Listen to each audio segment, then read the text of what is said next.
नागेश शरणागत के सभी चाहने वाले को प्यार भरा नमस्कार जी। सभी सेवक सेविका आज अपन चर्चा करेंगे क्योंकि अभी कुछ ही दिनों बाद 10 जुलाई को गुरु पूर्णिमा है। गुरु पूर्णिमा हम उसको बड़े प्यार से अकाली बोलते हैं और गुरु पूर्णिमा को हिंदू धर्म में बहुत बड़ा स्थान है, उसको बहुत बड़ा महत्व है गुरु पूजा का। तो चलो आज चल के बात करते हैं कि इस मानव धर्म में, इस परमात्मा एक मार्ग में गुरु पूजा करना चाहिए या नहीं। आज अपन इसीलिए ये चर्चा करने जा रहे हैं क्योंकि बाबा ने जो हमें शिकवन दिया है उस शिकवन के आधार पर आज अपन गुरु पूर्णिमा यानी गुरु की पूजा परमात्मा एक सेवक ने, इस मानव धर्म के सेवक ने करना चाहिए या नहीं चाहिए, करना चाहिए या नहीं। तो अपन सबसे पहले अपने जीवन पर आते हैं और अपने जीवन में गुरु जब हम जन्म लेते हैं तो जब से हमने जन्म लिया है तब से हमें गुरुओं का हमारे को सहवास मिलता है, उनकी संगत मिलती है। तो सबसे पहले हमारे गुरु हमारे माता और पिता होते हैं। सबसे पहले हमारे गुरु हमारे माता और पिता, उसके बाद जब हम शिक्षा लेने जाते हैं पाठशाला में, तो जो हमें पाठशाला में पढ़ाते हैं वो हमारे गुरुजन होते हैं, जो हमें अ आ ई क ख ग 1 2 3 4 ए बी सी डी जो हमको पढ़ाते हैं वो हमारे गुरु होते हैं। पहले हम जब पढ़ाई करते थे तो गुरुजी बोलते थे, हम गुरुजी बोलते थे, लेकिन अभी हमारे बच्चे सर और मैडम बोलते हैं, लेकिन वह हमारे दूसरे गुरु हैं। उसके बाद हम जब शिक्षण यानी पढ़ाई से हम जब बाहर के दुनिया में निकलते हैं तो जिस हम कार्य क्षेत्र में जाते हैं, जिस कार्य क्षेत्र में यानी जिस वर्क लाइन में यानी कामगार के लाइन में जाते हैं और जो हमें उस काम के विषय में हमको जो कुछ बताता है, कुछ पढ़ाता है, कुछ सिखाता है, वो भी हमारा गुरु है। जीवन में जब जब हम चलते हैं तब तब हमें गुरुओं की संगत मिलती है। हमारे जीवन में गुरु बहुत हो जाते हैं लेकिन हम किसी एक को मायना देते हैं।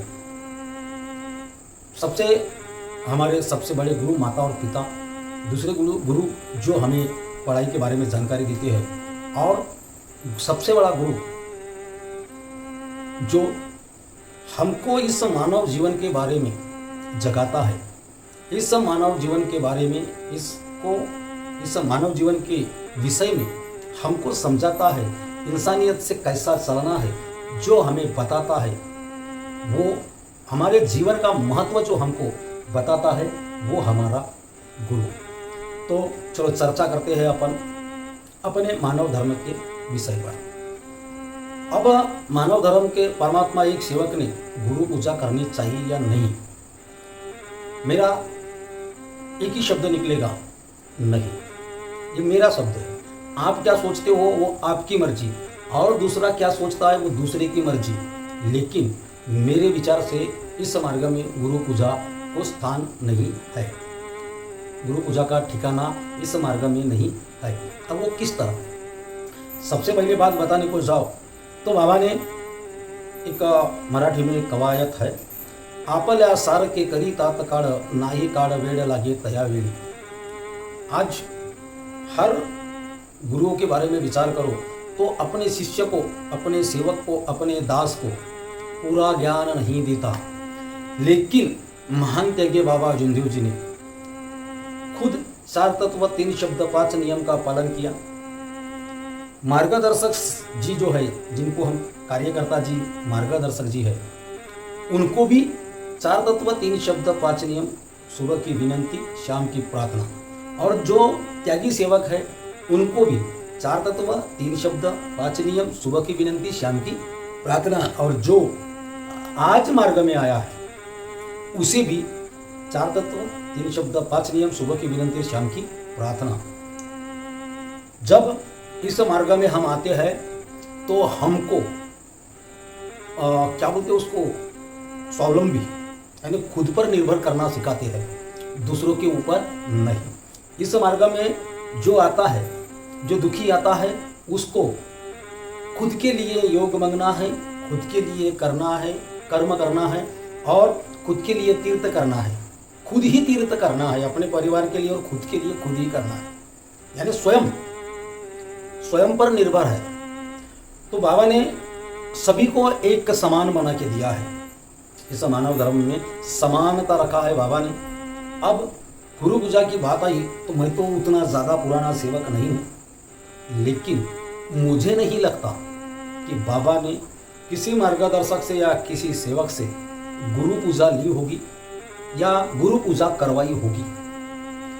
स्वयं बाबा ने भगवान बाबा हनुमान जी को गुरु माना, भगवान बाबा हनुमान जी को गुरु माना, तो बाबा ने भी गुरु पूजा नहीं की होगी। ये मेरा अंदाज है, मेरा अनुमान है कि बाबा ने भी गुरु पूजा नहीं की होगी, क्योंकि अगर गुरु पूजा करते तो बाबा खुद की पूजा करवा लेते, लेकिन बाबा ने खुद की पूजा नहीं करवाई, तो उसमें गुरु दक्षिणा लेने वाली बात ही नहीं। कभी बाबा ने गुरु दक्षिणा नहीं लिया, क्योंकि ये जो मार्ग है, निष्काम भावनाओं से बाबा ने निष्काम रूप से इस मार्ग का प्रचार और प्रसार बाबा ने किया। किसी सेवक से 1 रुपया नहीं लिया और बाबा ने गुरु दक्षिणा कभी लिया नहीं। और बाबा ने हमको जब बताया पहला तत्व परमात्मा एक, इस संसार की इस जमीन पर जितनी ही सजीव आत्माएं है वो परमात्मा का अंश है, और जब परमात्मा का अंश सभी आत्माएं है तो बाबा ने पाँव पढ़ने तक के नहीं दिया, पाँव पढ़ने तक के नहीं दिया, पाँव पढ़ने लगने नहीं बताया। तो विचार करो कि वो बाबा गुरु पूजा या गुरु पूर्णिमा को महत्व देते होंगे क्या? मुझे नहीं लगता। या आप खुद विचार करो, जब बाबा ने गुरु दक्षिणा ली नहीं, गुरु पूजा कराया नहीं, तो फिर अभी अगर हमको कोई बोलेगा गुरु पूजा करो, आज गुरु पूर्णिमा है, अपन गुरु पूजा का प्रोग्राम करते हैं, तो हम जाके नहीं, सेवक जागा ही नहीं, क्योंकि बाबा ने गुरु पूजा, गुरु ना दक्षिणा लिया, ना गुरु दीक्षा मांगा, किसी सेवक से नहीं लिया। और बाबा ने बताया कि इस जमीन पर, इस भूतल पर जितनी ही सजीव आत्मा ये है वो परमात्मा का अंश है, और आत्मा का अनादर होता है करके बाबा ने पाँव पड़ने नहीं दिया। परमात्मा का अंश है और परमात्मा का अंश है, वो कभी दूसरे आत्मा के पाँव पड़ेगा तो एक आत्मा के आगे दूसरी आत्मा झुकती है, तो उस आत्मा का अनादर होता है करके बाबा ने खुद के पाँव पड़ने नहीं दिया। तो अब आप विचार करो कि बाबा ने गुरु पूजा करवाई होगी क्या, गुरु दीक्षा लिया होगा क्या?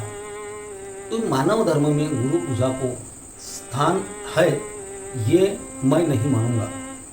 आप मानते होंगे वो आपकी मर्जी, लेकिन मैंने अपने विचार रखा, क्योंकि मैंने जहाँ तक के मार्ग में आने से पहले जहाँ तक के देखा हो, तो हर गुरु जब अपना शिष्य बनाता है और जब वो शिष्य जब गुरु कुल से या गुरु के इससे निकल कर जब जाता है, गुरु के पास से जब उसकी शिक्षा पूरी हो जाती है और जब वो जाता है तो गुरु दक्षिणा लेता है, गुरु दक्षिणा लेता है, और उसमें गुरु दक्षिणा में जो मांगा वो उस शिष्य को देना पड़ता है।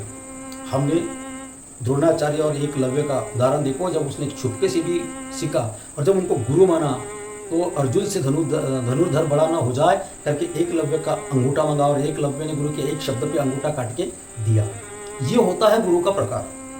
लेकिन बाबा ने ऐसा खुद को भी कभी बड़ा समझा नहीं, बाबा ने ही परमात्मा का खुद को सेवक ही समझा और निष्काम भावना से, बिना पैसे से, बिना दक्षिणा से, बिना गुरु दीक्षा से बाबा ने सेवक को जगाने का, दुखी मानव को जगाने का कार्य किया, सेवक को जगाने का कार्य किया और इस मार्ग को सभी दुखी कष्टी लोगों तक इस मार्ग को पहुंचाने में अहम भूमिका निभाई। तो अभी जो आने वाले इस 2025 में 10 जुलाई 2025 को जो गुरु पूर्णिमा होने वाली है, हम सब क्या समझते हैं कि हमारा मार्गदर्शक गुरु है, हमारा मार्गदर्शक गुरु है, वो हमारे दर्शक है, हमारे दर्शक है, इस मार्ग के दर्शक है, हम उनको गुरु मानते हैं। लेकिन जब हमारे गुरु के गुरु हमारे गुरु के गुरु, हमारे सदगुरु ने जब गुरु पूजा नहीं करवाई, गुरु दक्षिणा नहीं लिया, गुरु दीक्षा नहीं लिया, अपने खुद के गुरु की पूजा नहीं की, तो हम उस गुरु पूजा को क्यों स्थान दें। मैं इतना ही बोलूँगा, आप समझ गए होंगे कि मेरा कहना क्या था, कि मेरे हिसाब से गुरु पूजा नहीं जमती। बाकी आपकी मर्जी, आपको क्या लगता है, आपके विचार क्या है, वो आपकी मर्जी। और ये मेरा जो वीडियो आपको यदि पसंद आया होगा तो इसको लाइक करें, इस पर कमेंट करो, इसको शेयर करो हर एक, क्योंकि कुछ भी अपने इस मार्ग में कुछ भी होते रहता है। यदि मेरे विचार से आप सहमत हो तो इस वीडियो को हर एक मोबाइल पे भेजने का कष्ट करें, हर एक मोबाइल पे भेजने का कष्ट करें, हर सेवक के पास में जाना चाहिए वीडियो। और जाते जाते इस वीडियो को बंद करते करते मैं आपसे फिर से मैं हाथ जोड़ के विनंती करता हूँ कि वीडियो को लाइक करो, कमेंट करो, वीडियो पे अच्छा लगा बुरा लगा जो भी हो कमेंट करो, और इस वीडियो को शेयर करो, और मेरे चैनल को आप सब्सक्राइब करें। इतना कहता हूँ और आपसे मैं विदा लेता हूँ। नमस्कार जी, नमस्कार जी।